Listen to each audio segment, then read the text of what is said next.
कपिल गीता अध्याय 23 हिंदी अनुवाद। मैत्रेय जी बोले, जब देवहूति के माता पिता चले गए तब वह साध्वी स्त्री अपने पति के संकेतों को समझने वाली होकर सदा प्रेमपूर्वक उनकी सेवा करने लगी, जैसे पार्वती भगवान शिव की सेवा करती हैं।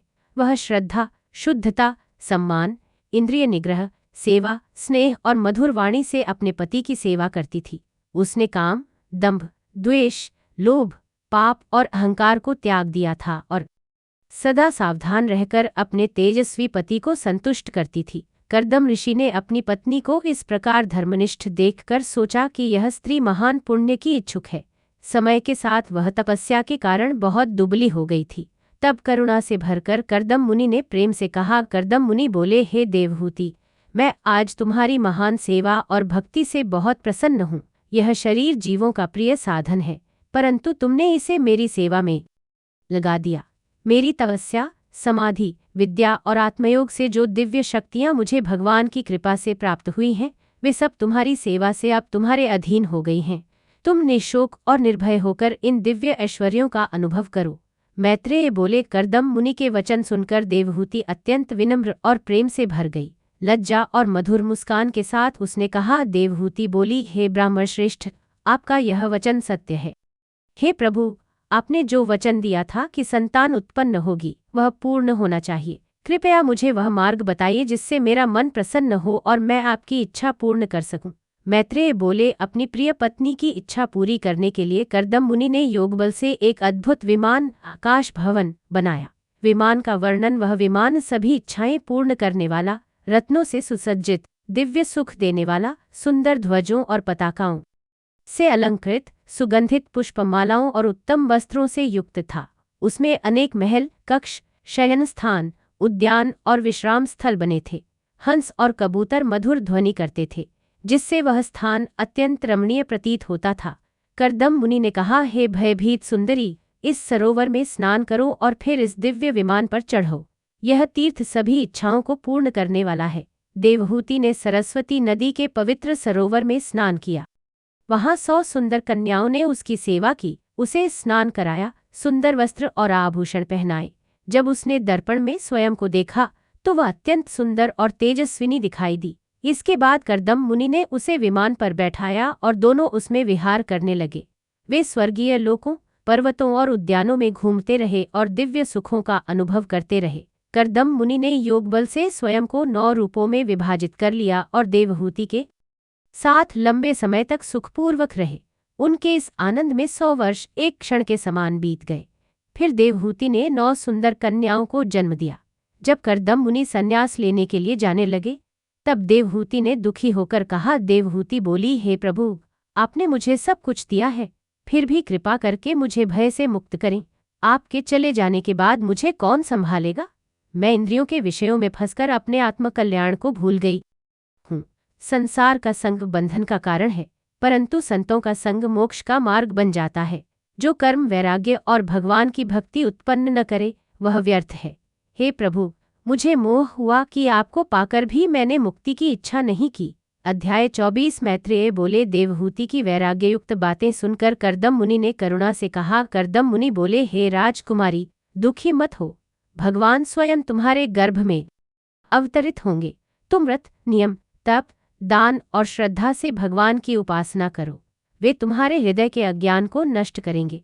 मैत्रेय बोले। देवहूति ने श्रद्धा से भगवान की भक्ति की। समय आने पर भगवान विष्णु ने कर्दम के तेज से कपिल देव के रूप में जन्म लिया, जैसे अग्नि लकड़ी से प्रकट होती है। उस समय आकाश में देवताओं ने वाद्य बजाए, गंधर्वों ने गीत गाए, अप्सराएं नृत्य करने लगीं और चारों ओर मंगलमय वातावरण हो गया। ब्रह्मा जी आए और बोले, हे कर्दम, तुमने मेरा आदेश मानकर बहुत अच्छा किया। तुम्हारी ये कन्याएं सृष्टि का विस्तार करेंगी। अब इन्हें योग्य ऋषियों को सौंप दो।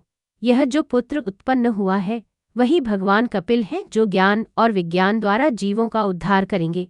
मैत्रेय बोले। कर्दम मुनि ने अपनी कन्याओं का विवाह विभिन्न ऋषियों से कर दिया। फिर वे भगवान कपिल के पास जाकर बोले। कर्दम मुनि बोले, हे भगवान, आप मेरे घर में अवतरित हुए, यह मेरा सौभाग्य है। मैं अब संन्यास लेकर संसार से निवृत्त होना चाहता हूँ। कृपया मुझे उपदेश दें। भगवान कपिल बोले, मैंने जो ज्ञान पहले कहा है, वही संसार के लिए प्रमाण है। मैं इस जन्म में इसलिए आया हूँ कि आत्मज्ञान का मार्ग पुनः स्थापित करूँ और जीवों को मोक्ष का मार्ग दिखाऊं। तुम अपने कर्म मुझे अर्पित करके मृत्यु को जीतकर अमृतत्व प्राप्त करो। मुझे अपने हृदय में स्थित आत्मा के रूप में जानो, इससे तुम शोक और भय से मुक्त हो जाओगे। मैं तुम्हारी माता देवहूति को भी ऐसा ज्ञान दूंगा जिससे वह संसार के भय को पार कर सके। मैत्रेय बोले। कर्दम मुनि भगवान को प्रणाम करके वन में चले गए और तपस्या में लग गए। वे अहंकार और ममता से रहित, समदर्शी, शांत और स्थिर मन वाले बन गए। उन्होंने सभी प्राणियों में भगवान को और भगवान में सभी प्राणियों को देखा। इस प्रकार वे भगवत भक्ति से युक्त होकर मोक्ष भागवत गति को प्राप्त हो गए। अध्याय 25। शौनक ऋषि बोले। भगवान कपिल स्वयं अजन्मा होते हुए भी अपनी माया से मनुष्यों को आत्मज्ञान देने के लिए प्रकट हुए। उनकी महिमा सुनकर मेरा मन कभी तृप्त नहीं होता। हे सूत जी, भगवान जो जो लीलाएं करते हैं उन्हें विस्तार से सुनाइए। सूत जी बोले। मैत्रेय मुनि ने विदुर से प्रसन्न होकर यह ज्ञान कहा। मैत्रेय बोले। जब कर्दम मुनि वन को चले गए तब भगवान कपिल अपनी माता देवहूति की इच्छा पूरी करने के लिए बिंदुसर में रहने लगे। देवहूति ने अपने पुत्र कपिल से कहा। देवहूति बोली। हे प्रभु, मैं इंद्रिय विषयों से अत्यंत ऊब चुकी हूँ। आपकी कृपा से मुझे इस अज्ञान अंधकार से निकलने का मार्ग मिला है। आप संसार के अज्ञान रूपी अंधकार में सूर्य के समान हैं। कृपया मेरे मैं और मेरा रूपी मोह को दूर करें। मैं आपकी शरण में आई हूँ। मुझे प्रकृति और पुरुष का ज्ञान दीजिए। मैत्रेय बोले। माता की यह वाणी सुनकर भगवान कपिल ने मुस्कुराते हुए उत्तर दिया। भगवान कपिल बोले। आध्यात्मिक योग ही मनुष्य के परम कल्याण का मार्ग है, जिसमें सुख दुख दोनों से ऊपर उठकर शांति प्राप्त होती है। मन ही बंधन और मुक्ति का कारण है। विषयों में आसक्त मन बराबर बंधन, भगवान में स्थित मन बराबर मुक्ति। जब मन में मेरे से मुक्त होकर शुद्ध हो जाता है तब जीव अपने शुद्ध आत्मस्वरूप को देखता है। ज्ञान, वैराग्य और भक्ति से युक्त होकर वह प्रकृति से अलग आत्मा को अनुभव करता है। भगवान में भक्ति के समान कोई श्रेष्ठ मार्ग नहीं है। साधु संग अत्यंत महत्वपूर्ण है। संसार का संग बराबर बंधन, संतों का संग बराबर मोक्ष का द्वार। संत लोग सहनशील, दयालु, मित्रवत, शांत होते हैं, सबका कल्याण चाहते हैं। वे भगवान की कथा सुनते और कहते हैं और दुखों से मुक्त रहते हैं। सत्संग से श्रद्धा, रति, भक्ति, मोक्ष का मार्ग खुलता है। देवहूति का प्रश्न। हे प्रभु, वह भक्ति कैसी है जिससे मैं मुक्ति प्राप्त कर सकूं, और वह योग क्या है जिसके द्वारा तत्वज्ञान प्राप्त होता है? भगवान कपिल बोले। निष्काम भक्ति सर्वोत्तम है, जो बिना कारण होती है और शीघ्र ही अज्ञान को नष्ट कर देती है। भक्त लोग भगवान की सेवा में लगे रहते हैं, परस्पर भगवान की कथाएं करते हैं और दिव्य रूप का दर्शन करते हैं। वे भगवान को पुत्र, मित्र, गुरु, प्रिय मानते हैं। जो सब कुछ छोड़कर भगवान की भक्ति करते हैं उन्हें मैं मृत्यु से पार कर देता हूँ। संपूर्ण भय भगवान से ही दूर होता है। ज्ञान, वैराग्य और भक्ति से युक्त योगी मेरे चरणों में पहुंचकर निर्भय हो जाते हैं। मन को भगवान में स्थिर करना ही सर्वोच्च कल्याण है। अध्याय 26। भगवान कपिल बोले। अब मैं तुम्हें तत्वों का स्वरूप बताता हूँ, जिसे जानकर मनुष्य प्रकृति के गुणों से मुक्त हो जाता है। आत्मा अनादि, निर्गुण, प्रकाश स्वरूप है, प्रकृति से परे है। प्रकृति त्रिगुणमयी सत्व, रज, तम है, उससे ही सृष्टि उत्पन्न होती है। अज्ञान के कारण जीव प्रकृति के कर्मों को अपना मान लेता है और बंधन में पड़ जाता है। तत्वों का वर्णन। सांख्य दर्शन। प्रकृति से 24 तत्व उत्पन्न होते हैं। 5 महाभूत, पृथ्वी, जल, अग्नि, वायु, आकाश। 5 तन्मात्राएं, गंध, रस, रूप, स्पर्श, शब्द। 10 इंद्रियां। 5 ज्ञानेंद्रियां, कान, त्वचा, आँख, जीभ, नाक। 5 कर्मेंद्रियां, वाणी, हाथ, पैर, जननेंद्रिय, गुदा, अंतःकरण। 4 मन, बुद्धि, अहंकार, चित्त। 25वां तत्व बराबर काल, समय। इसके बाद सृष्टि की प्रक्रिया बताई गई। प्रकृति से महत्तत्व उत्पन्न हुआ, उससे अहंकार। 3 प्रकार, सात्विक, राजस, तामस। फिर मन, बुद्धि, इंद्रियां और पंचमहाभूत उत्पन्न हुए। अंततः ब्रह्मांड, विराट पुरुष की रचना हुई। भगवान ही इस संपूर्ण जगत में व्याप्त हैं। अध्याय 27। भगवान कपिल बोले। आत्मा वास्तव में प्रकृति के गुणों से प्रभावित नहीं होता, परंतु अज्ञान के कारण वह स्वयं को कर्ता मान लेता है। इससे वह जन्म मरण के चक्र में फंस जाता है। जैसे स्वप्न में दुख वास्तविक नहीं होता, वैसे ही संसार भी मिथ्या है।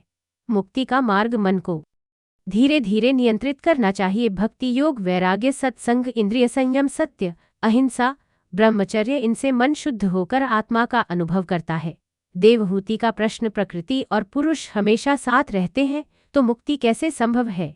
भगवान कपिल बोले, भक्ति, ज्ञान और वैराग्य से प्रकृति का प्रभाव नष्ट हो जाता है, जैसे लकड़ी अग्नि से जलकर समाप्त हो जाती है। ज्ञानी पुरुष संसार में रहते हुए भी उससे प्रभावित नहीं होता। अंततः वह भगवान की कृपा से कैवल्य मोक्ष को प्राप्त करता है। अध्याय 28। भगवान कपिल बोले, अब मैं तुम्हें योग का अभ्यास बताता हूँ। योग के नियम: स्वधर्म का पालन, संतोष, अहिंसा, सत्य, ब्रह्मचर्य, शुद्ध आहार, एकांत निवास, इंद्रिय संयम, प्राणायाम, ध्यान। ध्यान की विधि: शुद्ध स्थान पर बैठकर शरीर सीधा रखकर श्वास को नियंत्रित कर भगवान का ध्यान करना चाहिए। भगवान का स्वरूप कमल जैसे नेत्र, शंख चक्र गदा धारण किए हुए, पीतांबर पहने, वनमाला और कौस्तुभ मणि से सुशोभित। धीरे धीरे उनके चरणों से लेकर मुख तक ध्यान करना चाहिए। ध्यान का फल: जब मन पूर्ण रूप से भगवान में लग जाता है, हृदय प्रेम से भर जाता है, शरीर रोमांचित होता है, आंखों में आंसू आ जाते हैं, फिर मन विषयों से हटकर पूर्ण शांति प्राप्त करता है। आत्मज्ञान: योगी समझता है आत्मा शरीर से अलग है, जैसे अग्नि लकड़ी से अलग है। वह सभी प्राणियों में भगवान को और भगवान में सभी को देखता है। अंतिम अवस्था: इस प्रकार प्रकृति से ऊपर उठकर अपने वास्तविक स्वरूप में स्थित होकर जीव मोक्ष निर्वाण को प्राप्त करता है। अध्याय 29। देवहूति बोली, हे प्रभु, महत्तत्व आदि प्रकृति और पुरुष का वास्तविक स्वरूप क्या है? सांख्य में जो कहा गया है वही भक्ति योग का मार्ग विस्तार से बताइए, जिससे मनुष्य में वैराग्य उत्पन्न हो। वह मार्ग बताइए। काल और ईश्वर का स्वरूप भी बताइए। आप अज्ञान रूपी अंधकार में पड़े जीवों के लिए सूर्य के समान प्रकट हुए हैं। भगवान कपिल बोले, भक्ति योग अनेक प्रकार का होता है और यह मनुष्य के स्वभाव गुणों के अनुसार भिन्न होता है। एक तामस भक्ति जो हिंसा, द्वेष, दंभ आदि भाव से भगवान की पूजा करता है। 2 राजस भक्ति जो यश, ऐश्वर्य और भोग की इच्छा से पूजा करता है। 3 सात्विक भक्ति जो कर्मफल त्याग कर या भगवान को अर्पित करके पूजा करता है। 4 निर्गुण भक्ति श्रेष्ठ, जो बिना किसी स्वार्थ के केवल भगवान के प्रेम में होती है, जैसे गंगा का जल समुद्र में निरंतर बहता है। ऐसे भक्त मोक्ष के सभी प्रकार, सालोक्य आदि भी नहीं चाहते, केवल भगवान की सेवा चाहते हैं। सच्ची भक्ति के साधन: भगवान के मंदिर का दर्शन, स्पर्श, पूजा, सभी प्राणियों में भगवान को देखना, संतों का सम्मान, दीनों पर दया, समान लोगों से मित्रता, यम नियम पालन, नाम स्मरण और कथा श्रवण। महत्वपूर्ण शिक्षा: जो मनुष्य भगवान को सभी प्राणियों में नहीं देखता और केवल मूर्ति पूजा करता है, वह भ्रम में है। जो दूसरों से द्वेष करता है, उसका मन कभी शांत नहीं होता। जब तक मनुष्य अपने हृदय में भगवान को नहीं देखता, तब तक उसे पूजा करनी चाहिए। सब प्राणियों में भगवान को देखकर दान, सम्मान, मित्रता करनी चाहिए। काल का स्वरूप: काल ही भगवान का रूप है। उसी के भय से वायु चलती है, सूर्य चमकता है, इंद्र वर्षा करता है, अग्नि जलती है। काल सबको जन्म देता और नष्ट करता है। अध्याय 30।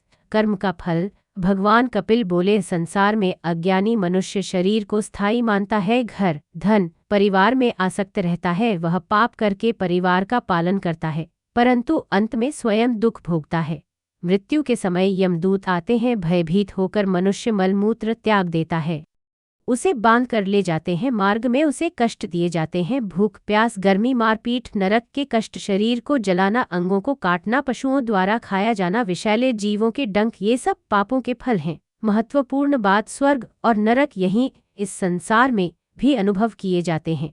जो केवल परिवार के लिए अधर्म करता है, वह नरक को प्राप्त होता है। अध्याय 31। जीव की गर्भ अवस्था: जीव कर्म के अनुसार स्त्री के गर्भ में प्रवेश करता है।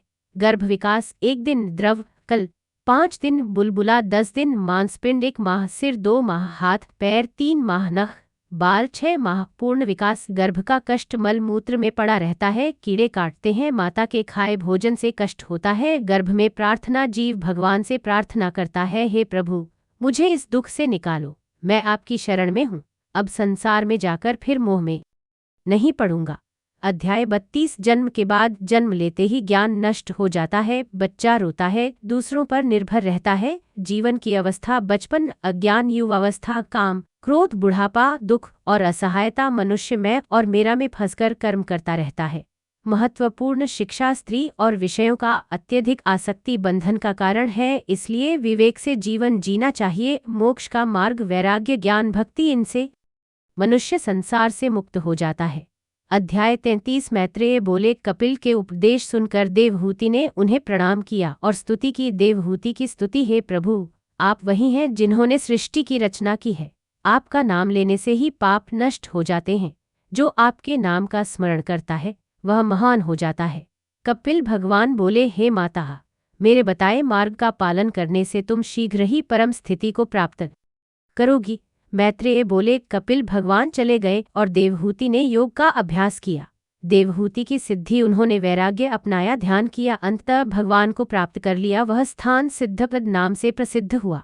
कपिल भगवान भी समुद्र तट पर जाकर योग में स्थित हो गए और लोक कल्याण के लिए उपदेश देते रहे।